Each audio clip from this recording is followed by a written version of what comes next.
Gusto ko lang i-flex yung aking nalalaman. Ito po ay rosemary na sariwa. Pwede po dry.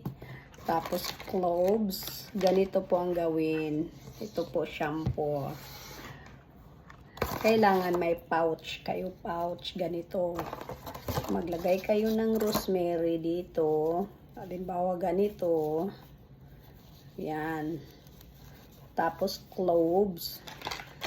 Cloves mga 10 or 15 piraso. Yan.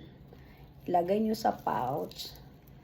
Tapos po itali nyo po ito. Itali nyo to.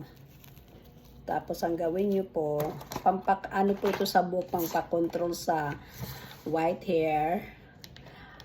Kailangan po, ito po, ilublob nyo ito sa shampoo dito. Ipasok nyo po ito. Yan. Babad nyo po iyan.